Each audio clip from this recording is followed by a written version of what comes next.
வணக்கம். என்னுடைய பெயர் ஓவியர் சந்திரன். நான் வந்து சிரம்பாணியில் பிறந்தேன். பட் என்னுடைய பள்ளி பருவமெல்லாம் இங்கே கோலம்பூரில் தான்.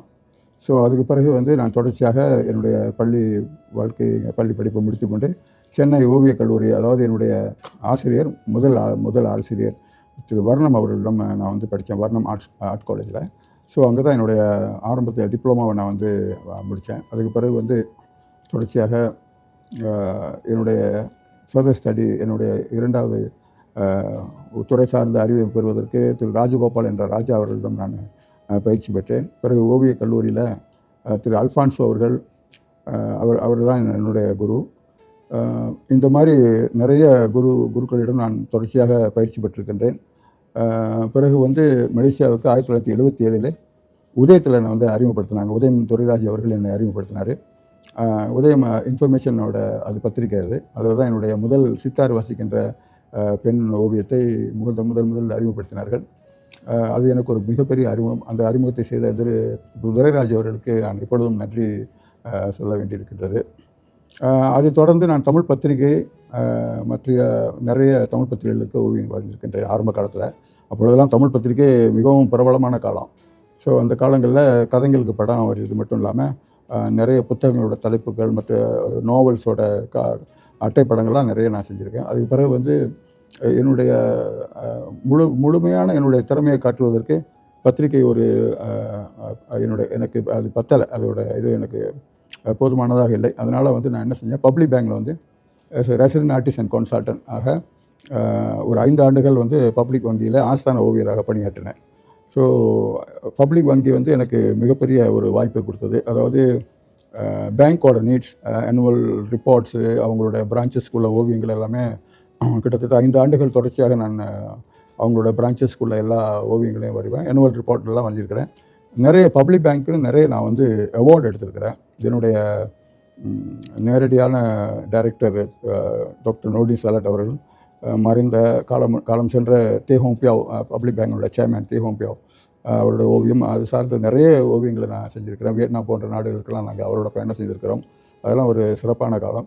அதுக்கு பிறகு நான் வந்து நேஷ்னல் ஆர்ட் கேலரியில் வந்து என்னுடைய அதாவது நேஷ்னல் ஆர்ட் கேலரி தேசிய ஓவிய கலைக்கூடத்தில் கண்காட்சிக்கு பிரிவு தலைவராகவும்,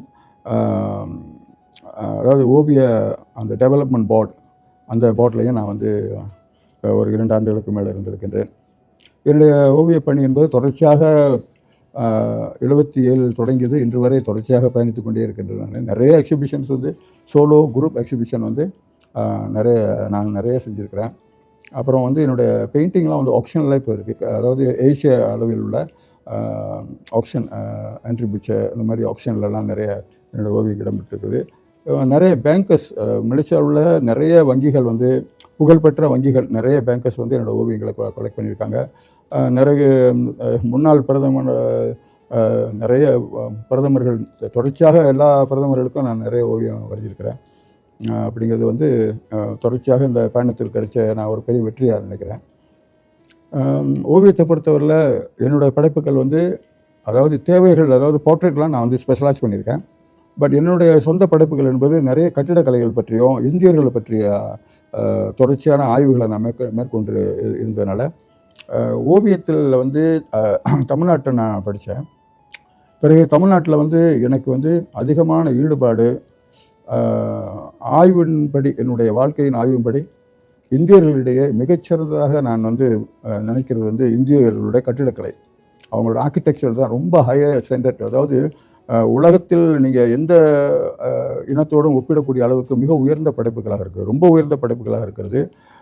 அந்த படைப்புகளை தமிழர்கள் எந்த அளவுக்கு அறிந்திருக்கிறார்கள், அதில் ஈடுபட்டிருக்கிறார்கள் என்று நான் சொல்ல எனக்கு தெரியவில்லை. பட் ஆனால் அந்த படைப்போட தரம் என்பது மிகப்பெரிய தரமாக, மிக உயர்ந்த தரமாக இருக்கிறது.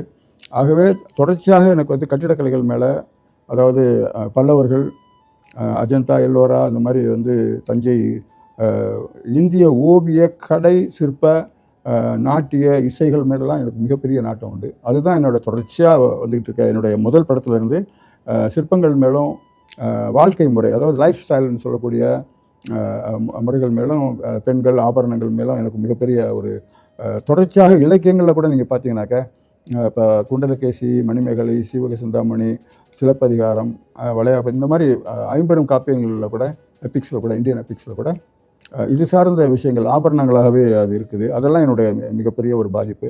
எனக்கு வந்து ஒரு கிராண்ட் கொடுத்தாங்க. அந்த கிராண்ட் வந்து சிலப்பதிகாரத்தில் ஆபரணங்கள் அப்படிங்கிற ஆர்னமெண்ட்ஸ் பற்றிய ஒரு ஆய்வு. அது எனக்கு நான் ரொம்ப மகிழ்ச்சியாக செஞ்சேன். அது ஒரு பெரிய எனக்கு ஒரு லைஃப்பில் வந்து எனக்கு அது ஒரு மிகப்பெரிய ஒரு நல்ல விஷயம் அது. அப்படின்னா இலக்கியங்களில் 2ஆம் நூற்றாண்டு செகண்ட் செஞ்சுரியில் வந்து எப்படி நம்மளுடைய இலக்கியங்களில் ஆபரணங்கள் பயன்படுத்தப்பட்டிருக்குது, மணிமேகலை, சிலப்பதிகாரத்தில் அந்த மாதிரி ஆபரணங்களை பற்றிய மிக பழமையான டாக்குமெண்ட்ஸ் வந்து இருக்குது, நம்மள்ட்ட இருக்குது.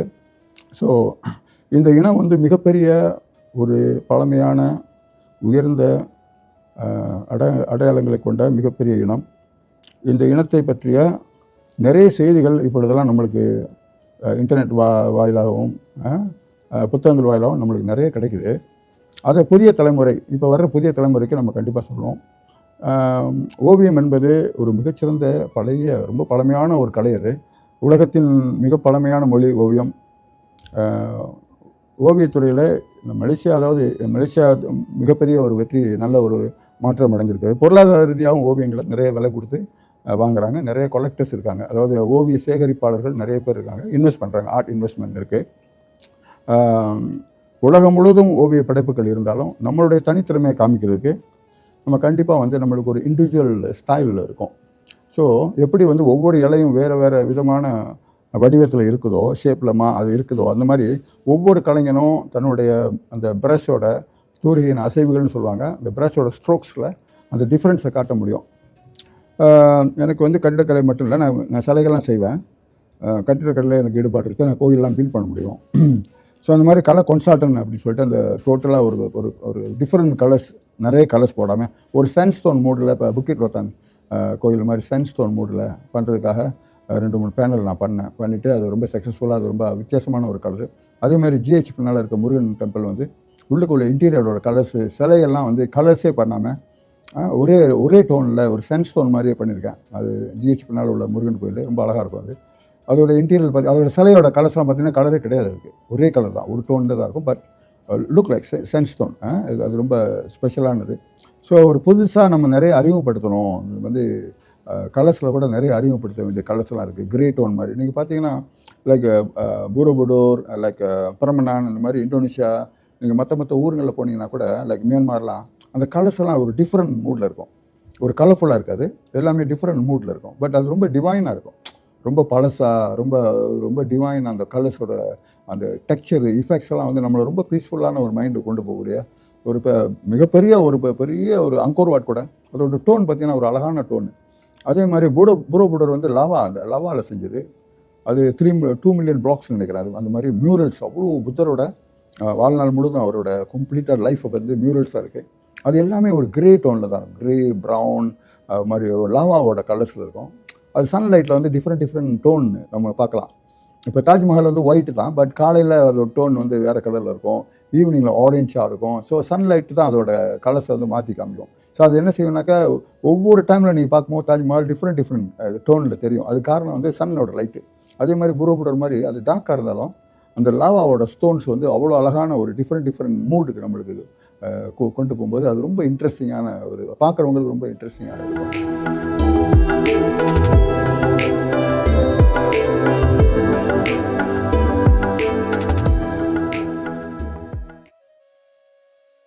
ஸோ இந்த டச் ஆர்டிஸ்ட் வந்து ரெம்பரன், அவர் வந்து 16th செஞ்சுரி.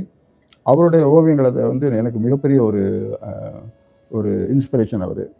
ஸோ அதை நான் நிறைய தொடர்ச்சியாக ஆய்வு பண்ணிவிட்டு அந்த ரெம்பரனோட லைட்டிங்ஸு எப்படி வந்து ஒரு ஃபேஸ்க்கு லைட் பண்ணுறது, லைட்டை வந்து எப்படி வைக்கணும், அதாவது ஒளி போன்ற வடிவமைப்பு, அப்புறம் அந்த டெக்ஸ்சர், பாடியோட டெக்ஸ்சர்ஸு, மனித முகங்களோட டெக்ஸ்சரு, இந்த ஆபரணங்கள் மற்றும் உடைகளோட டெக்ஸ்சர்லாம் வந்து ரெம்பரன் ரொம்ப மிகப்பெரிய ஒரு கலைஞன். அதே மாதிரி வந்து வேர்மரும் ரெம்பரனும் ஏறக்குறைய ஒரே காலகட்டங்களில் இருந்தவங்க. அதுக்கு பிறகு வந்து நான் கிளிம் குஸ்தாஃப், அப்புறம் வந்து வேன்காக், இந்த மாதிரி நிறைய பிகாசோ வந்து ஓவியங்கள் வந்து திருக்குறள் மாதிரி 2 வரியில் மிக சிறப்பாக 1.25 அடி தான் திருக்குறள். ஸோ திருக்குறளில் சொல்லப்பட்டிருக்கிறதுக்கு வந்து நம்ம வந்து விளக்கம் சொல்லணும். அது நேரடியாக படிச்சிங்கன்னா அது வழங்காது. ஆகவே அதுக்கு ஒரு விளக்கம் சொல்லணும். நவீன ஓவியங்கள் வந்து ஆக்சுவலி பெயிண்டிங்கிறது வந்து ஃபோட்டோ மாதிரி இருக்கக்கூடாது அப்படிங்கிறது ஒரு தேரி இருக்குது. ஃபோட்டோ ரியலிசம்னு சொல்லுவாங்க. புகைப்படம் மாதிரியே வந்து ஓவியத்தை வருது, ஓவியமே கிடையாது. ஓவியம் அப்படின்னாக்கா அது உணர்வாக சொல்லணும். அந்த ஃபீலிங்ஸை சொல்கிறது தான் ஆர்ட். அதுதான் வந்து ரியல் ஆர்ட் வந்து வந்து மனித உணர்வுகளை சொல்லக்கூடியது தான் ஓவியமே தவிர ஒரு புகைப்படத்தை அப்படியே வந்து காப்பி பண்ணுறதுக்கு பேர் வந்து ஆர்ட் கிடையாது. ஸோ ஆக்சிடென்ட்லி ஹேப்பன் பண்ணுற ஸ்ட்ரோக்ஸு கலர்ஸ் வந்து அது ஆர்ட்டில் வராது. ஸோ எல்லா அசைவுகளுமே எல்லா ஸ்ட்ரோக்ஸுமே வந்து உங்களோட தனிப்பட்ட திறமையின் மூலமாக வெளிப்படுற கோடுகளுக்கு தான் அது ரொம்ப பெரிய ஒரு வலிமை இருக்குது. ஸோ கோடுகள் என்பது உயிரும் உணர்வும் உள்ள நரம்புகள் அப்படின்னு சொல்லுவாங்க. It's not just normal strokes. So இன்றைக்கி வந்து மில்லியன் கணக்கில் பெயிண்டிங்ஸ்லாம் வேலை போகுதுனாக்கா அந்த ஆர்டிஸ்டோட ஸ்ட்ரோக்ஸோட வேல்யூ தான் அது. ஸோ ஒரு இண்டிவிஜுவல் பவர் அந்த அந்த ஸ்ட்ரோக்ஸ் இருக்குது. எப்படி மியூசிஷியன்ஸோட ஒரு சவுண்டில் அவங்க காமிக்கிறாங்களோ, இப்போ சவுண்டை வந்து நம்ம பார்க்க முடியாது, அது கேட்கத்தான் முடியும். ஆர்ட் வந்து ஆக்சுவலி நீங்கள் பார்க்க முடியும், அது சவுண்டு கிடையாது அதுக்கு. ஸோ அது மௌன மொழி அப்படின்னு சொல்லுவாங்க. ஸோ அந்த ஓவியம் என்பது ஒரு மௌன மொழி. ஸோ உலகத்துக்கு மிக பழமையான மொழி ஓவியம். ஸோ அது வந்து ஒரு குறியீடாக வந்து ஈஜிப்ஷனு சைனாலாம் வந்து அந்த எழுத்துக்களே ஓவியமாக இருந்தது ஒரு காலத்தில். வந்து அவங்கெல்லாம் வந்து சைனாவும் ஈஜிப்ஷனும் வந்து அந்த கோடுகளே வந்து எழுத்துக்களாக இருந்தது. பிறகு தான் வந்து அந்த ஓவியமே எழுத்துக்களாக மாறியது. ஸோ உலகம் முழுவதும் ஓவியத்துக்கு மிகப்பெரிய அங்கீகாரம் இருக்குது, மரியாதை இருக்குது. இவ்வளவு முன்னேற்றம் அடைஞ்சு இன்றைக்கி வந்து லைஃப்பில் வந்து ஃபோட்டோகிராஃபி, நிறைய டிசைனர்ஸு, ஏஐ எல்லாமே வந்துருச்சு. ஸ்டில் பெயிண்டிங்க்கு ஒரு வேல்யூ, அது வந்து அதோட இன்றைக்கி ஆப்ஷன்லாம் பார்த்தீங்கன்னாக்கா 300 மில்லியன் 400 மில்லியன் அதோட வேல்யூ இருக்குது. அப்படின்னாக்கா வந்து ஓவியத்துறை மிகப்பெரிய ஒரு உயர்ந்த துறையாக உலகம் முழுவதுமே அங்கீகரிக்கப்படுறாங்க. இந்தியாவில் வந்து இருக்கிற மிகச்சிறந்த ஓவியர்கள் வந்து எம்எஃப் ஹுசேன் மாதிரி அந்த மாதிரி நிறைய ஓவியர்கள் வந்து உலக புகழ் பெற்றிருக்கிறாங்க. மலேசியாவிலையும் நிறைய நல்ல ஓவியர்கள்லாம் இருக்காங்க, உலக புகழ் பெற்றிருக்காங்க. ஸோ நாங்கள் அந்த பாதையில் தான் வந்துட்டுருக்கோம், தொடர்ச்சியாக வந்துட்டுருக்கோம். எனக்கு இசை மேலே, நாட்டியம், சிற்பங்கள், இலக்கியங்கள், கவிதைகள் இது மாதிரிலாம் எனக்கு பெரிய ஆர்வம் இருக்குது. ஸோ அது எல்லாமே நினைக்கிறேன் இது ஓவியம் சம்மந்தப்பட்டது தான், அதெல்லாம் சம்மந்தப்பட்டது தான். ஸோ புதிய தலைமுறை வந்து இப்போ யங் ஜெனரேஷன் வந்து ஓவியத்துறை வந்து சும்மா நிறைய எக்ஸிபிஷன்லாம் போய் பார்க்கணும். அவங்க எக்ஸிபிஷன் பார்க்குறது மூலமாக அவங்களுக்கு நிறைய வந்து நாலேஜ் கிடைக்கும். ஸோ இங்கே நிறைய காலேஜ் இருக்குது, மலேசியாவில் வந்து நிறைய காலேஜஸ் இருக்குது. அங்கே போய் அவங்க படிக்கலாம். அதாவது ஒரு ஓவியத்தை வந்து நீங்கள் ரசிக்கிறதுக்கு முறையான பயிற்சி வேணும். எப்படி ஃபோட்டோகிராஃபி இல்லை வந்து டான்ஸ்லாம் எப்படி முறையாக படிக்கணும், மியூசிக் எப்படி முறையாக படிக்கிறாங்களோ அந்த மாதிரி அந்த ஃபண்டமெண்டல் வந்து கண்டிப்பாக வந்து நீங்கள் கற்றுக்கணும். அப்போ தான் நீங்கள் வந்து ரியல் ஆர்ட்டை வந்து அப்ரிஷியேட் பண்ண முடியும். இல்லாட்டினா உங்களால் அது கண்டிப்பாக வந்து அப்ரிஷியேட் பண்ண முடியாது. ஏதோ ஒரு பெயிண்டிங் அப்படின்னா நீங்கள் பார்க்க முடியாது, அதோட நுட்பமாக நீங்கள் பார்க்க முடியாது. ரெண்டாவது, பெயிண்டிங்கை வேல்யூ பண்ணுறதுக்குன்னு நிறைய கேலரிஸ் இருக்காங்க, ஆர்ட் கிரிட்டிக்ஸ் இருக்காங்க. ஸோ உலகம் முழுவதும் ஆர்ட்டோட வேல்யூ பண்ணுறதுக்காக மிகச்சிறந்த நிறுவனங்கள்லாம் இருக்காங்க. லைக் கிறிஸ்டி, சவுதபிஷ் மாதிரி மிகப்பெரிய ஆப்ஷன் இதெல்லாம் இருக்காங்க. மலேசியாவிலையும் நிறைய இருக்கிறாங்க.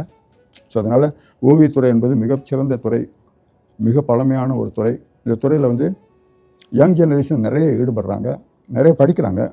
ஸோ ஆர்ட்ங்கிறது வெறும் படம் வரைகிறது மட்டும் இல்லை, ஓவியத்துறை சார்ந்த கிராஃபிக் இருக்குது, ஆர்கிடெக்சரல் இருக்குது, இந்த ப்ராடக்ட் டிசைன் இருக்குது, அதில் நிறைய செக்ஷன்ஸ் இருக்குது. ஸோ திரைப்படத்துக்கு இப்போ மூவிஸ்க்கெல்லாம் கூட ஆர்ட் டைரக்டர்ஸ் இருக்காங்க, விஷுவல் டைரக்டர்ஸ் அந்த மாதிரி வந்து இருக்காங்க. லைக் கட்டிட கலைஞர்களுக்கு வந்து ஆர்டிஸ்ட் இம்ப்ரெஷன் செய்கிறவங்க இருக்காங்க, இன்டீரியர் செய்கிறவங்க இருக்காங்க. ஸோ இந்த துறை வந்து ஒரு மிகச்சிறந்த துறை.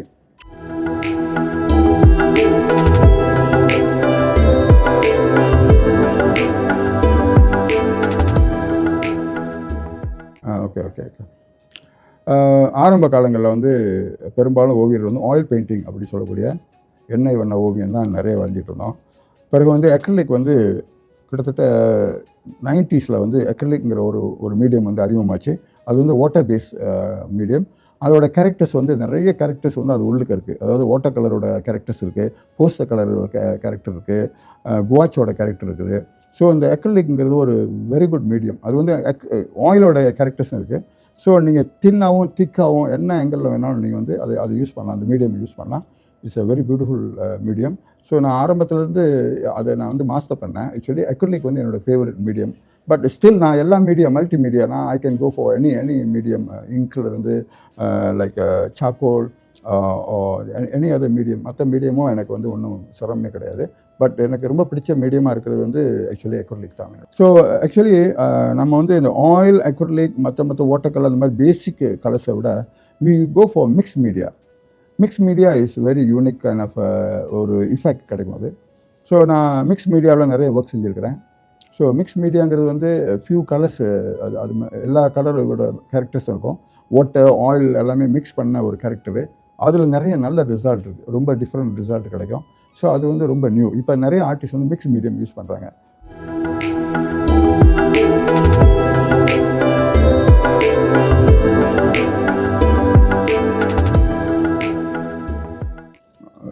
இந்திய ஓவிய கட்டடக்கலை இருக்குது. அது வந்து ரொம்ப ரொம்ப அற்புதமான கட்டிடக்கலை.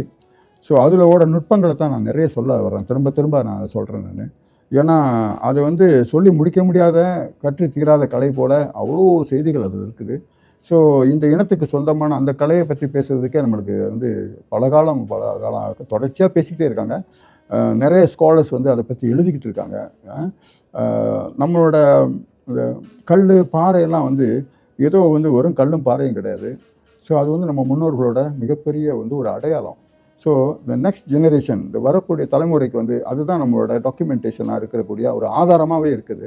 ஸோ நம்மளுக்கு ஒரு 3000 ஆண்டுகள், 2500 ஆண்டுகள் பழமையான பௌத்த சமண சிற்பங்களோட அடையாளங்கள், அது ஓவியங்கள்லாம் வந்து எல்லா இனத்துக்கும் அந்த மாதிரி ஒரு அடையாளம் நம்மளுக்கு கிடைக்க வாய்ப்பு கிடையாது. நம்மளோட கல்வெட்டுக்கள் சொல்லுவாங்கள்ல, அந்த கல்லில் எழுதக்கூடிய எழுத்துக்களோட அடையாளங்கள்லாம் வந்து மிக உயர்ந்த, நம்மளுக்கு கிடைச்சிருக்க மிகப்பெரிய பொக்கிஷங்கள். இதை வந்து நம்ம வந்து நம்மளோட அடையாளங்களை நம்ம பாதுகாக்கணும், தொடர்ச்சியாக நம்ம பாதுகாத்துக்கிட்டே இருக்கணும்.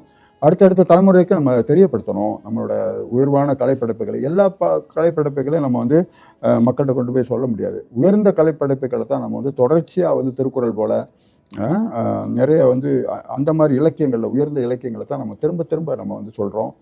புதிய தலைமுறைக்கு கொண்டு போய் சேர்க்கணும் அதை.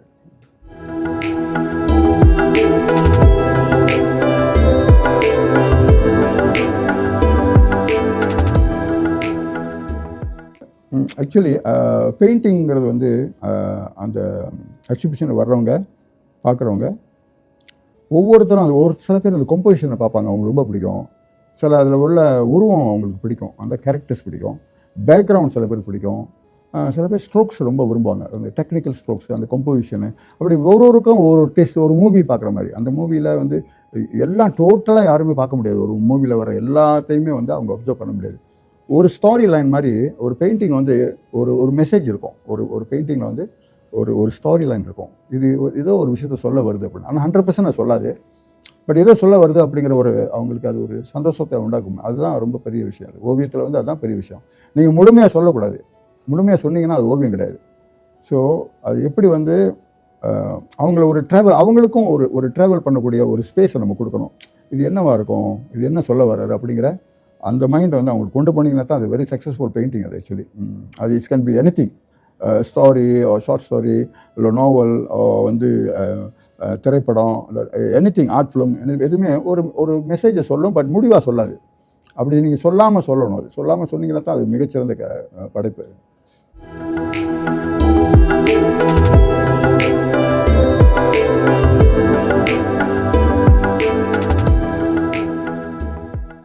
அதாவது பெயிண்டிங்கில் வந்து நீங்கள் நிறைய சப்ஜெக்டை வரையணும் அப்படின்னு அவசியம் கிடையாது. ரொம்ப குறைவான கோடுகளில் கூட நீங்கள் வந்து மக்கள்கிட்ட வந்து நீங்கள் உங்களை அறிமுகப்படுத்தலாம். அந்த குறைவான கோடுகளில் கூட பவர்ஃபுல் அந்த ஸ்ட்ரோக்ஸ் வந்து உங்களை ஃபேமஸ் ஆக்கக்கூடிய வாய்ப்பு இருக்குது. ஸோ பெயிண்டிங்கை பொறுத்தவரை நம்மளுக்கு தடைகள் அப்படிங்கிறது வந்து ஒவ்வொரு காலகட்டத்திலையும் இந்த ட்ரெண்ட், ஆர்ட்டில் வந்து சில ட்ரெண்ட்லாம் இருக்குது. ஸோ என்னை பொறுத்தவரை என்னோடய சப்ஜெக்ட் வந்து அதே சப்ஜெக்ட் தான். பட் இந்த டெக்னிக்கலி நான் வந்து என்ன பண்ணுவேன்னாக்கா அதை ரொம்ப இன்ட்ரெஸ்டிங் ஆக்குவேன். ஸோ அந்த method of painting I will make it very ஒரு சக்ஸஸ்ஃபுல் அண்ட் வெரி டெக்னிக்கலி வந்து ஒரு இன்ட்ரெஸ்டிங் ஆக்கணும். அதுதான் வந்து ஆர்ட்டில் வந்து ஒரு முக்கியமானது. இப்போ மாடர்ன் ஆர்ட் வந்து சில பேர் வந்து சொல்லுவாங்க, மாடர்ன் ஆர்ட் எனக்கு புரியலை, விளங்கலை.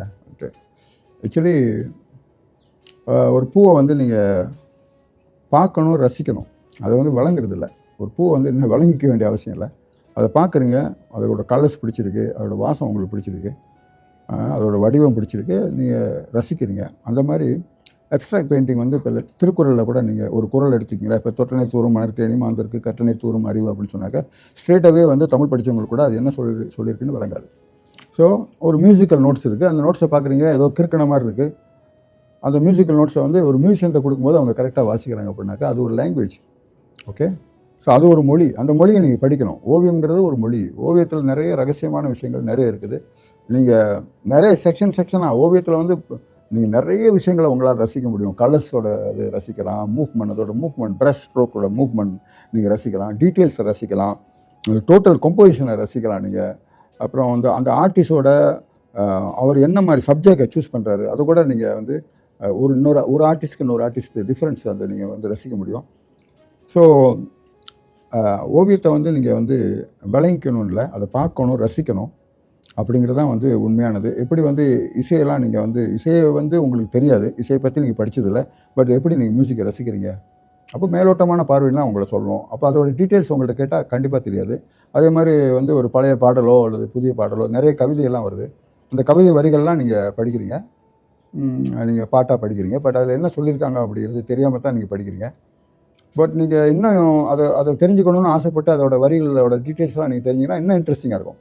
ஸோ நீங்கள் டீப்பாக ஒரு விஷயத்தில் டீப்பாக நீங்கள் வந்து போக போக உங்களுக்கு ரொம்ப இன்ட்ரெஸ்டிங்காக புதிய செய்திகள் உங்களுக்கு கிடைக்கும் அப்படின்னு நான் அதான் சொல்லுவேன். நான் யங் ஜெனரேஷன்கிட்ட நிறைய பாருங்கள், பெயிண்டிங்லாம் பாருங்கள், நிறைய ஒர்க்ஸ் நீங்கள் பார்க்கும்போது, மியூசிக்கெல்லாம் கேட்கும்போது தான் அவங்களுக்கு அந்த இன்ட்ரெஸ்ட் வந்து கூடும். ஸோ அது ரொம்ப இம்பார்ட்டண்ட்.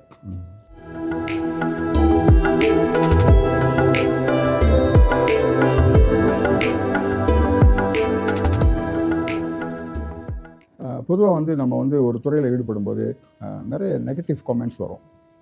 அவங்க கேட்பாங்க, இந்த துறையில் நீங்கள் ஜெயிக்க முடியுமா, இது வந்து வாழ்க்கைக்கு இது உண்மையிலே பயனாக இருக்குமா அப்படின்னு நிறைய கேள்வி கேட்பாங்க. ஸோ அந்த கேள்விகளுக்கெல்லாம் உங்களுக்கு உண்மையிலே ஆன்சர் பண்ண முடியுமா அந்த காலகட்டத்தில்? ஏன்னா நீங்கள் ஜெயிக்காததுக்கு முன்னால் கேட்கும்போது உங்களுக்கும் ஒரு பயமாக தான் இருக்கும் பாருங்கள். ஸோ மு வரதராஜன் சொல்லிட்டு கரித்துண்டுன்னு ஒரு புத்தகம் இருக்குது. அந்த புத்தகத்தில் வந்து அவர் சொல்கிறாரு, கலை பொல்லாதது, பலரின் வாழ்வை அழித்து ஒரு சிலருக்கு தான் வாழ்வு அளிக்கக்கூடிய கலை, பணக்காரர்கள் நினைத்தால் பொழுதுபோக்காக வைத்துக்கொள்ளலாம், ஏழைகள் நினைக்கக்கூடாது அப்படின்னு. ஸோ நான் அதெல்லாம் படித்த பிறகு நானே பயந்தேன், ஒருவேளை நம்ம ராங்கான ட்ராக்கில் போகிறோமோ அப்படின்னு சொல்லிட்டு. பணக்காரங்களுக்கு வந்து அது வந்து ஒரு பொழுதுபோக்காக இருக்கலாம், ஆர்ட் வந்து ஒரு ஹாபி மாதிரி. இப்போ வந்து ராயல்ட்டிஸ்லாம் பார்த்திங்கன்னா அவங்களாம் பெயிண்ட் பண்ணுவாங்க, மியூசிக் வாசிப்பாங்க, அது வந்து ஒரு ஹாபி மாதிரி. பட் நம்ம ஃபுல் டைமில் எடுக்கிறோம். ஸோ ஒரு ஓவியத்தை முழு நேரமாக நம்ம எடுக்கும்போது, ஸோ அதை நம்ம வந்து எப்படி நம்ம வந்து மக்கள் முன்னால் வந்து நிரூபிக்க போகிறோன்னாக்கா, நம்மளுக்கு முன்னால் உள்ள முன்னோடிகள், சக்ஸஸ்ஃபுல் பீப்புள், சக்ஸஸ்ஃபுல் ஆர்டிஸ்ட்லாம் இருக்காங்களே, அவங்க தான் நம்மளோட இன்ஸ்பிரேஷன். இந்த கிரிட்டிசிசம் வந்து ஓவிய விமர்சனம்னு சொல்லுவாங்க. ஸோ எல்லா ஆர்ட்க்கு, மியூசிக்கு, டான்ஸுக்கு எல்லாருக்குமே வந்து கிரிட்டிசிசம் இருக்க தான் செய்யும். பட் நம்ம வந்து ஆக்சுவலி அதை ஏற்றுக்கணும். ஸோ அவங்களோட பார்வையிலேருந்து அவங்களுக்கு நம்ம ஒரு கிரிட்டிசிசம், அதாவது விமர்சனம் வைக்கிறாங்கனாக்கா நம்ம அதை ஏற்றுக்கிறோம். அதே சமயத்தில் வந்து நம்மளோட படைப்புகள் வந்து மாறிக்கிட்டே இருக்கணும், மக்களை வந்து இன்ட்ரெஸ்டிங் ஆகிக்கிட்டு இருக்கணும். ஒரு கலைஞர் என்பதை மக்களை வந்து மகிழ்ச்சிப்படுத்தும். பார்த்தோன்னே அப்படியே ஒரு பிரமிப்பை உருவாக்கணும், ஒரு டீப்பான ஒரு ட்ராவல் அவங்களுக்கு நம்ம வந்து உண்டாக்கணும், ஒரு பீஸ்ஃபுல். அது பெயிண்டிங் பார்த்தா ஐசி இது பார்த்துக்கிட்டே இருக்கலாமே அப்படிங்கிற மாதிரி ஒரு மகிழ்ச்சியெல்லாம் உருவாக்கணும். அது can be dance, it can be music, it can be anything. So மனசை வந்து ஒருநிலைப்படுத்துகிற மாதிரியான விஷயங்களை வந்து நீங்கள் வந்து உங்கள் ஆர்ட்டில் நீங்கள் சொல்லணும். அப்போ அது கிரிட்டிசிசத்துக்கு மேலே போயிடும். அதுக்கு மேலே போகும்போது கிரிட்டிசிசம்ங்கிறது வந்து ஒரு லிமிட்டுக்குள்ளே தான் அடக்க முடியும். ஸோ ஒரு பெரிய விஷயங்களை வந்து நீங்கள் கிரிட்டிசிசம் பண்ண முடியாது. அது ரொம்ப உங்கள் அறிவுக்கு அப்பாற்பட்ட சில விஷயங்கள்லாம் இருக்குது பாருங்களேன். ஸோ அந்த விஷயங்களை வந்து நம்ம பாராட்டணும், ரசிக்கணும். அவ்வளோதான். அதுதான் என்ன கேட்டாங்க.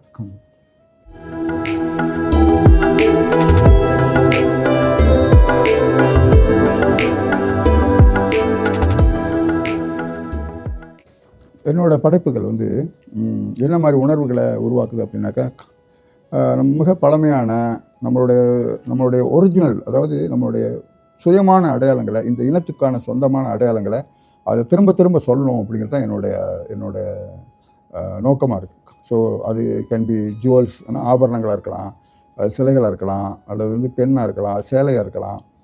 இதெல்லாம் வந்து நம்மளுடைய பாரம்பரியமாக பல காலங்களாக இருந்துகிட்டு இருக்க நம்மளுடைய ஆர்டிஸ்டிக்கான ஃபார்ம்ஸை வந்து நான் வந்து ஒரு பெயிண்டிங் ஃபார்மில் நான் வந்து திரும்ப நான் சொல்கிறேன். அது வந்து அவங்கள ஒரு பரவசமான, ஒரு சந்தோஷமான, மகிழ்ச்சியான ஒரு நிலைக்கு கொண்டு போவோம். அப்படிங்கிறது வந்து தொடர்ச்சியாக நான் என்னோடய ஒர்க்ஸ் வந்து அந்த மாதிரி தான் விற்பனை ஆகுது. நிறைய பேர் விரும்பி வாங்குறதுக்கு அது ஒரு காரணமாக இருக்குது.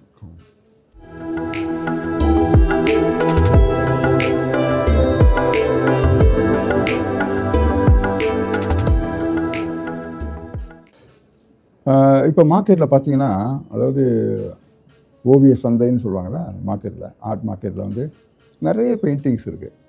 நிறைய கேலரி வந்து பெயிண்டிங்கை வேல்யூ பண்ணி தான் வாங்குவாங்க. நீங்கள் அந்த மாதிரி வேல்யூ பண்ண மூலமாக தான் அவங்க பெயிண்டிங்க்கு ஒரு வேல்யூ கிடைக்கும். சும்மா நீங்கள் திடீர்னு ஒரு இண்டஸ்ட்ரியில் போட முடியாது. உதாரணமாக ஒரு ஃபிலிம் இண்டஸ்ட்ரி எடுத்துக்கல, நீங்கள் வந்து எவ்வளோ தான் நாலேஜ் இருந்தாலும் அந்த ஃபிலிமில் வந்து நீங்கள் ஜெயிக்க முடியாது, அவ்வளோ சுலபமாக நீங்கள் ஜெயிக்க முடியாது. அது can be music director, can be anything. So ஒரு இண்டஸ்ட்ரியில் வந்து நீங்கள் ஜெயிக்கணும், நீங்கள் வெற்றி பெறணும் அப்படின்னாக்க அந்த துறை பற்ற மிகப்பெரிய அறிவு உங்களுக்கு வேணும். முதல்ல அதோட அடிப்படை அறிவு, மக்களோட ரசனை, இதெல்லாம் நீங்கள் தெரியாமல் நீங்கள் வந்து எந்த துறையிலையுமே ஃபோட்டோகிராஃபி கேன் பி எனிதிங், நீங்கள் அதில் ஜெயிக்க முடியாது. ரெண்டாவது, உங்களோட ஒர்க்கோட ஸ்ட்ரென்த் இருக்குது, உங்களுடைய ஒர்க்கோட வலிமை இருக்குல்ல, அந்த வலிமை வந்து இப்போ மற்றதோடு நீங்கள் கம்பேர் பண்ணும்போது உங்களோட அந்த டிஃப்ரென்ஸ், இண்டிவிஜுவல் பவர் வந்து தெரியும். ஸோ உண்மையான கல்லுக்கும் தங்கமாக வைரத்துக்கும் ஒரு பொய்யான வைரத்தையும் வந்து நார்மல் பீப்புளால் கண்டுபிடிக்க முடியாது. அதுக்கு தனியாக ஆள் இருக்காங்க. ஓகே, அது அவங்களுக்கு தெரியும் இந்த ஒர்க்கோட ஸ்ட்ரென்த் என்ன அப்படின்னு. இப்போ லெட்ஸே ஒரு பிக்காசோவை பார்த்தீங்கன்னா கிறுக்கணமாக இருக்குது, ஏன் அவ்வளோ விலையா அப்படின்னு சொல்லுவாங்கல்ல. பட் அதை யார் வேல்யூ பண்ணுறதுன்னா நார்மல் பர்சன் வேல்யூ பண்ண முடியாது. ஓகே, ஸோ அந்த மாதிரி அதை வேல்யூ பண்ணுறதுக்கு, ஒரு டீ கூட டேஸ்ட் பண்ணுறதுக்கு அது தனியாக ஆள் இருக்காங்க. அவங்க தான் டேஸ்ட் பண்ணி ஓகே இதுதான் ரைட்டு, இதுதான் சரியான டீ அப்படின்னு சொல்கிறது கூட அது தனியாக இருக்காங்க பாருங்கள். ஸோ இது சம்மந்தப்பட்ட நிபுணர்கள் இருக்காங்க. ஸோ இசையை பற்றி முடிவு பண்ணுறதுக்கோ ஓவியத்தை பற்றி முடிவு பண்ணுறதுக்கோ நிபுணர்கள் இருக்காங்க. ஸோ அந்த எக்ஸ்பர்ட்ஸ் வந்து தே நோ வாட் இஸ் இந்த பெயிண்டோட ஸ்ட்ரென்த் என்ன, இதோட ஒர்க்கோட ஸ்ட்ரென்த் என்ன, இந்த ஆர்டிஸ்டோட ஜேர்னி எவ்வளோ நாள். இப்போ வந்து ஒரு ஆர்டிஸ்ட் வந்து குறைஞ்சது ஒரு 20 இயர்ஸ்க்கு மேலே வந்து ட்ராவல் பண்ணணும் ஒரே டெக்னிக்கல் சைட்டில் வந்து. ஒரு மாதிரியான ஒரு ஒரு ஒரு ஆர்டிஸ்டாக வந்து ஒரு ஃபோட்டோகிராஃபராக அல்லது வந்து ஒரு மியூசிஷியனாக ஒரு டான்ஸராக வந்து ஒரு இண்டஸ்ட்ரியில் வந்து பல வருஷம் அவங்க இருக்கணும். இருந்தால் தான் ஒரு மாஸ்டர் பீஸை உருவாக்க முடியும். ஸோ அதிலிருந்து அவங்க ஒரு புதிய மாஸ்டர் பீஸ் உருவாகிறதுக்கு பல வருஷம் நீங்கள் ட்ராவல் பண்ணி ஆகணும். இது வந்து ஷார்ட்கட்லாம் கிடையாது. ஷார்ட்கட்டில் நீங்கள் வயலின்லாம் வாசிக்க முடியாது. ஓகே, ஸோ நீங்கள் வந்து ஒரு வயலினை வந்து ஒரு மக்கள் பார்த்து ஆகான்னு சொல்கிற மாதிரி நீங்கள் வயலினை ஒரு வாசிக்கிறீங்க அப்படின்னா கண்டிப்பாக வந்து பல காலம் நீங்கள் பயிற்சி செய்யணும். அதில் ஒரு இண்டிவிஜுவல் பவரை நீங்கள் வச்சு தான் நீங்கள் வந்து மக்களை கவர முடியும் இல்லையா. திடீர்னு நீங்கள் வந்து ஓவர் நைட்டில் வந்து எதுவுமே செய்ய முடியாது. ஸோ ஆர்ட் இண்டஸ்ட்ரி வந்து ரொம்ப பெருசு. அங்கே போய்ட்டு நம்ம வந்து புதுசாலாம் நீங்கள் வந்து ஆர்ட் இண்டஸ்ட்ரியில் வந்து ஏமாற்றலாம் முடியாது. அது வந்து ஒரு பெரிய எக்ஸ்பர்ட்ஸோட ஏரியா அது. ஸோ வாங்குறவங்கெல்லாம் வந்து சாதாரண மக்கள் கிடையாது, எல்லாம் வந்து வசதி படைத்தவங்க, ஆர்ட் அப்ரிசியேஷன் தெரிஞ்சவங்க, ஆர்ட் பற்றி படித்தவங்க, கலர்ஸை பற்றி தெரிஞ்சவங்க. அந்த மாதிரி வந்து வசதி படைத்தவங்க தான் வந்து ஆர்ட்டை இன்வெஸ்ட் பண்ணுறாங்க. அது வந்து ஆக்சுவலி ஆர்ட்ங்கிறது வந்து டெக்கரேட்டிவ் பீஸாக மட்டும் இல்லை, இன்வெஸ்ட்மெண்ட்டாக மாறிடுச்சு. இப்போ பேங்கர்ஸ் எல்லாம் கொலெக்ட் பண்ணுவாங்க. பேங்கர்ஸு, பெரிய பெரிய corporate companies, individual peoples like ministers, அவங்களாம் வந்து ஆர்ட் வந்து இன்வெஸ்ட்மெண்ட்டாக நினச்சி அவங்க வாங்குறாங்க. ஃப்யூச்சரில் வந்து அதுக்கு ஒரு பெரிய ப்ரைஸ் இருக்குது.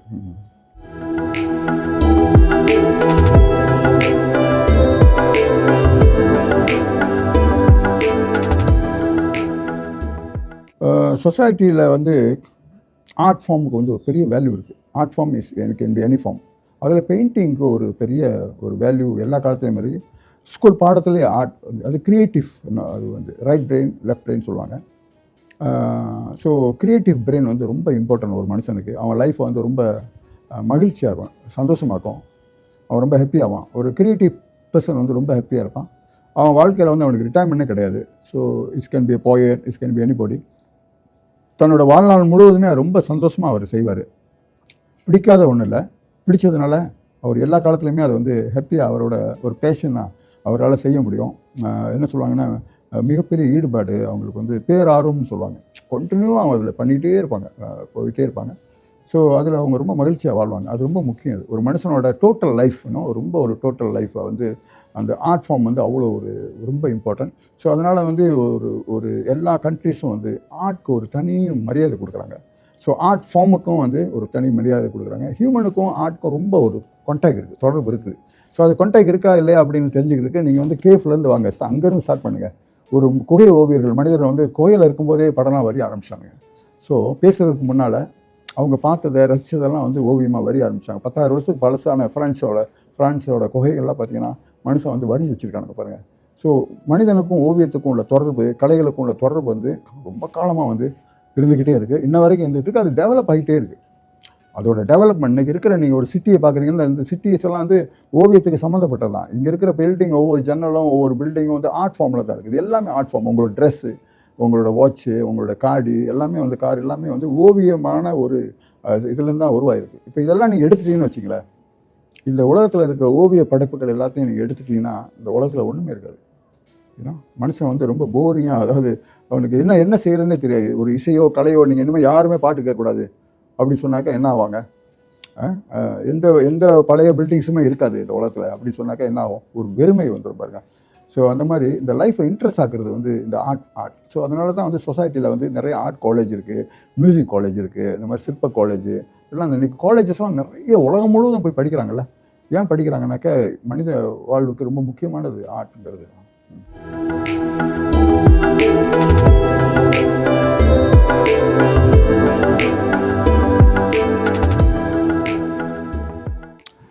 புதுசாக ஓவியத்தை வந்து ஓவியர் ஆகணும், ஒரு கலைஞனாக வரணும் அப்படின்னாக்கா மற்ற கலைஞர்களை பற்றி நிறைய படிக்கணும். நீங்கள் படிக்கணும். ஆர்ட் ஃபண்டமெண்டல் அதை வந்து கண்டிப்பாக வந்து முறையாக படித்து ஆகணும். ஓகே, நீங்கள் வந்து you can be born artist, அது இருக்கலாம், அந்த மாதிரி இருக்கலாம். But still you got to learn the techniques. எப்படி கலர்ஸை மிக்ஸ் பண்ணுறது, எப்படி வந்து ஒரு கேன்வஸை யூஸ் பண்ணுறது, அதோட கேரக்டர்ஸ் என்ன, ஸோ உங்களுக்கு பிடிச்ச சப்ஜெக்டை வந்து எப்படி சக்ஸஸ்ஃபுல்லாக பெயிண்ட் பண்ணுறது, இது எல்லாமே வந்து ரொம்ப இம்பார்ட்டன்ட். ஸோ ஒரு ஒரு நாலேஜ் பேஸ்க்காண்டி நீங்கள் கண்டிப்பாக வந்து ஓவியத்தை வந்து முறையாக நீங்கள் படிச்சுக்கணும். இல்லாட்டி ஒரு குருக்கிட்ட நீங்கள் போய் படிக்கணும். ஸோ அப்போ தான் வந்து நீங்கள் வந்து ரொம்ப ஃபாஸ்ட்டாக வந்து இண்டஸ்ட்ரிக்கு வந்து நீங்கள் ஜெயிக்க முடியும் பாருங்கள். இல்லாட்டி ரொம்ப காலமாயிடும். இந்த கிராமர் மிஸ்டேக்கு, எனாட்டமி மிஸ்டேக்கெல்லாம் வரக்கூடாது. பெயிண்டிங்ஸில் வந்து எனாட்டமியெல்லாம் ரொம்ப இம்பார்ட்டன்ட், பெர்ஸ்பெக்டிவ் ரொம்ப இம்பார்ட்டன்ட். இப்போ அதெல்லாம் தெரியாமல் ஒரு ஆர்டிஸ்ட் வந்து நீங்கள் ஆர்டிஸ்ட் உருவாக முடியாது, ரொம்ப கஷ்டம். அது ரொம்ப டெக்னிக்கலாக ரொம்ப ப்ராப்ளம். ஓகே, ஸோ இதெல்லாம் வந்து ஒரு பேஸ். இதை வந்து நீங்கள் வெளியே காமிக்க வேண்டியதில்லை, இதெல்லாம் உங்களுக்குள்ளே இருக்கிற விஷயம். இப்போ ஒரு ஒரு ஒரு பாட்டை ஒரு மியூசிக்காக பார்க்கும்போது இதில் இந்த ராகம்னு சொல்ல வேண்டியதில்லை. பட் அவங்களுக்கு தெரியும் அவங்க என்னென்ன விஷயம் செஞ்சுருக்காங்கன்னு. இன்னொரு ஆர்ட் கிரிட்டிக்கு கண்டுபிடிச்சிருவாங்க. ஸோ இது வந்து இந்த டெக்னிக் பாவிச்சிருக்காங்க, இதுதான் இது இன்ட்ரெஸ்டிங் ஆகுது, இதுதான் அதில் மெசேஜ்னு சொல்லுவாங்க. அந்த மாதிரி நீங்கள் பேசிக்காக ஆர்ட் பற்றி நீங்கள் கம்ப்ளீட்டாக படித்தாகணும். படிச்சுட்டு தான் நீங்கள் வந்து எப்படி பரதநாட்டியத்தில் நீங்கள் முறையாக படிச்சுட்டு அப்புறம் அரங்கேற்றம் பண்ணுற மாதிரி நீங்கள் ஒரு எக்ஸிபிஷன் போடலாம். நீங்கள் வந்து ஒரு ஆர்ட் கேலரியில் போய் உங்கள் பெயிண்டிங்ஸை விற்கலாம். அதெல்லாம் வந்து முறையாக படித்து தான் ஆகணும், வேறு சாய்ஸ் இல்லை.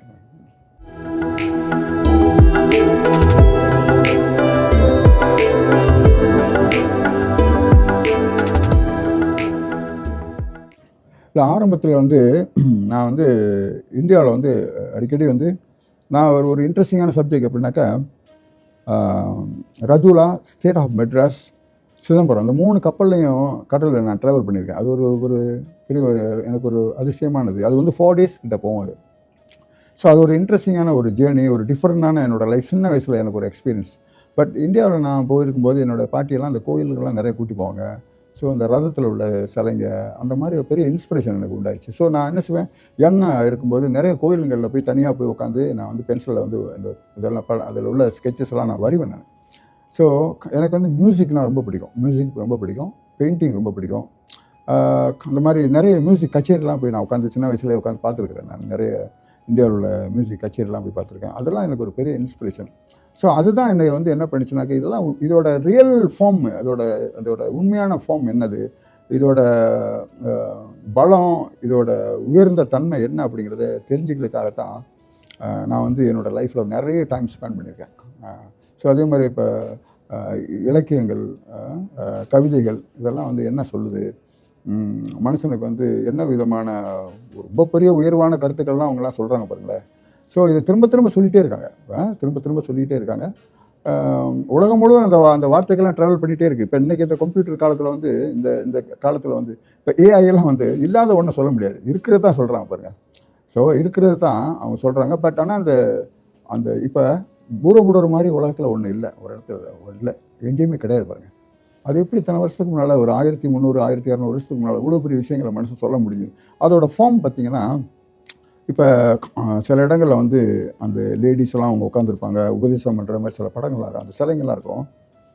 ரொம்ப ரியலிஸ்டிக்காக நம்மளை ஒரு டைம் ட்ராவலுக்கு கொண்டு போகுது, அவ்வளோ பவர். அப்போ வந்து சின்ன வயசில் என்னை ரொம்ப பாதிச்சிருச்சு இந்த மாதிரி விஷயங்கள்லாம். அது என்ன அவ்வளோ பிரமாமான ஒரு ஆர்ட் ஃபார்மாக இருக்குது அப்படின்னு சொல்லிட்டு டோட்டலாகவே நான் வந்து பெயிண்டிங், ஆர்ட், ஸ்கல்ப்சர் மட்டும் இல்லை, ஒரு டெக்ஸ்டைல் கூட நான் அந்த சேலை செய்கிற இடத்துல நான் போய் பார்த்துருக்கேன். சேலையெல்லாம் செய்வாங்கள்ல, அது ஒரு நூலில் அது பண்ணுறது வந்து அது ஒரு பெரிய ஆச்சரியமாக இருக்கும். சின்ன வயசில் நான் பார்த்தது என்னை ரொம்ப. அதே மாதிரி எங்களோட ஊரில் நான் தங்கியிருந்த வீட்டுக்கு முன்னுக்கு வந்து இந்த நகை செய்கிற பத்தர்களாக இருந்தாங்க. அப்போ நான் வந்து சின்ன வயசாக இருக்கும்போது அந்த ஸ்கெட்ச் புக் கொண்டு வந்து அந்த டிசைன்ஸ் எல்லாம் காமிப்பாங்க. அப்போ அந்த டிசைன்லாம் பார்த்தா எனக்கு பெரிய இன்ஸ்பிரேஷன். இந்த பிளாக் அண்ட் ஒயிட் கோடுங்கெல்லாம் ரொம்ப பெரிய இன்ஸ்பிரேஷன் அது. அதெல்லாம் எனக்கு அதெல்லாம் உருவாக்குனது தான். அது 2வது என்னுடைய அல்ஃபான்சோங்கிற வாத்தியார், வர்ணம்ங்கிற வாத்தியார், ராஜாங்கிற வாத்தியார், இன்றைக்கி ராமன் ஒருத்தர் இருக்கிறார் பெரிய சீனியர் ஆர்டிஸ்ட். இவங்கெல்லாம் பெரிய இன்ஸ்பிரேஷன் நம்மளுக்கு. அவங்க சொல்லுவாங்க, உங்கள் ஒர்க் ரொம்ப நல்லா இருக்குது, இப்படி பண்ணுங்கள் அப்படின்னு சொல்லிட்டு நம்மளை சுற்றி ஒரு பெரிய ஒரு எனர்ஜெட்டிக் ஒரு மிகச்சிறந்த ஒரு ரசிகர் கூட்டம், நல்ல கிரிட்டிக். அவங்க வந்து இதை இப்படி பண்ணுங்கள், இந்த மாதிரி செய்யுங்க, டெவலப் பண்ணுங்கள் அப்படின்னு சொல்லிட்டு ஒரு குட் டேஸ்ட், ஒரு நல்ல ஒரு தரமான ரசனையை நம்மளுக்கு உருவாக்கி கொடுத்துருக்காங்க. அவங்களுக்கெல்லாம் நம்ம இந்த வேலையில் நன்றி சொல்லணும். என்னோடய ஒர்க்ஸ் நிறைய பேர் வாங்கியிருக்காங்க. மலேசியாவில் பேங்கர்ஸ்லேருந்து ப்ரைவேட் கலெக்டர்ஸு, ராயல்ட்டிஸ் எல்லாமே. ஸோ அவங்களுக்கெல்லாம் நான் அந்த வேலையில் ஒரு நன்றி சொல்கிறேன். மக்கள் வந்து எனக்கு நல்ல ரசனையாக ரொம்ப ரசிச்சிருக்காங்க. காலம் பூரா எனக்கு ரசிக்கிறாங்க.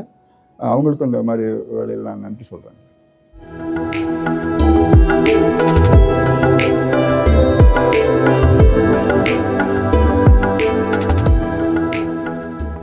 இல்லை, நான் வந்து சின்ன வயசில் வந்து எனக்கு தெரிஞ்சது வந்து நான் ப்ரொஃபஷனாக எடுத்து வந்து ஆர்ட்டை தான் வந்து நான் வந்து ஒரு ஃபுல் ஸ்விங்கில் போனேன். எனக்கு அந்த ஃபார்ம் தான் வந்து சக்ஸஸ்ஃபுல் ஃபார்ம். பட் ஆனால் அது வந்து எந்த அளவுக்கு போகும் அப்படின்னு டெக்னிக்கலாக எனக்கு நாலேஜ் கிடையாது. இப்போ ஆர்ட் வந்து என்னோட ஒரு பேஷன், என்னோட பேர் ஆர்வம்னு சொல்லிட்டு மிகப்பெரிய ஆர்வமாக இருந்தது. பட் இதில் வந்து இவ்வளோ டெக்னிக்கல் திங்ஸ் இருக்குதுன்னு எனக்கு அதுக்கு பிறகு காலப்போக்கில் தான் நான் வந்து படிச்சுக்கிட்டேன். நம்ம இந்த மாதிரி ஒரு இடத்துக்கு வந்து சேர்றதுக்கு ஒரு பெரிய நீண்ட தூரம் இருக்குன்னு மட்டும் எனக்கு தெரியும். நான் அதை விடாமல் தொடர்ச்சியாக பண்ணதுனால தான் இந்த வெற்றி அடைஞ்சிருக்கேன்னு நினைக்கிறேன். பட் இது கூட பத்தாது, இன்னும் செய்ய வேண்டிய நிறைய விஷயங்கள் இருக்குது. நான் இன்னும் நிறைய வெளிப்படுத்தணும் அப்படிங்கிற அந்த என்னோடய பெயிண்டிங் ஃபார்மில் வந்து நிறைய சொல்ல வேண்டியிருக்கு. அப்படிங்கிறது மட்டும் இன்னும் முடிவடையல, நிறைய போயிட்டுருக்குது. ஸோ இந்த ஜேர்னி வந்து ஆக்சுவலி ஒரு தொடர்ச்சியாக பல ஆண்டுகள் வந்து தொடர்ச்சியாக நான் இந்த பயணத்தில் போயிட்டுருக்கேன். ஸோ இந்த ஃபேமிலி ரொம்ப இம்பார்ட்டன்ட், ஃபேமிலி சப்போர்ட் ரொம்ப இம்பார்ட்டன்ட். ஸோ நம்ம ஃபேமிலிலையும் ஆர்டிஸ்ட் நிறைய எல்லாருக்குமே இருக்குது. ஸோ ஆர்டிஸ்டிக்கான ஒரு நாலேஜும் இருக்குது. அது வந்து வெரி குட். அதே சமயத்தில் வந்து மக்கள் வந்து என்னை எப்போதுமே வந்து ரொம்ப சப்போர்ட் பண்ணுறாங்க. என்னோடய ஒர்க்ஸு இன்ன வரைக்குமே வந்து வாங்கி நிறைய சப்போர்ட் பண்ணுறாங்க. ஸோ அதனால் இந்த டைமில் வந்து gallery people, like individual collectors எல்லாருக்குமே நான் வந்து நன்றி சொல்கிறேன். ஏற்கனவே ஒரு 10 வருஷத்துக்கு முன்னால் பியாண்ட் கலர்ஸ் அப்படிங்கிற புத்தகத்தை வெளியிட்டேன். அது ரொம்ப சக்ஸஸ்ஃபுல் புக்கு. ஸோ தொடர்ச்சியாக இன்னொரு புத்தகமும் நான் வெளியிடுறேன். ஸோ அதில் ஓவிய புத்தகங்கள், என்னோடய அப்ஸ்ட்ராக்ட் பெயிண்டிங்ஸு, மற்ற பெயிண்டிங்ஸு, என்னோடய ஜேர்னி அதில் இருக்குது. ஸோ எனக்கு நிறைய ஆதரவு கொடுத்தாங்க. ஆரம்பத்துலேயும் நிறைய ஆதரவு கொடுத்துருக்காங்க. தொடர்ச்சியாக எனக்கு ஆதரவு கொடுத்துட்டு வராங்க. யங் ஜெனரேஷன் வந்து என்னோடய பள்ளி பாட புத்தகத்திலலாம் என்னோடய ஒர்க்ஸ் இருக்குது. அது ஒரு 15 இயர்ஸ்க்கு மேலே இருக்குது ஸ்கூல் புக்ஸில். ஸோ அதுவும் ஒரு ரொம்ப மகிழ்ச்சியான விஷயம். நிறைய கலெக்டர்ஸ் வந்து இந்த நாட்டில் வந்து நிறைய என்னோடய ஒர்க்ஸ் வச்சுருக்காங்க. நான் இன்னமும் புதுசாக நிறைய ஒர்க்ஸ் செய்யணும், எக்ஸிபிஷன் பண்ணணும் அப்படிங்கிறது என்னோடய நோக்கம். இதுக்கு ஆதரவு கொடுத்துட்ருக்க அவ்வளோ பேருக்கும் நான் வந்து இந்த வேலையில் மிகப்பெரிய நன்றியை தெரிவிச்சுக்கிறேன்.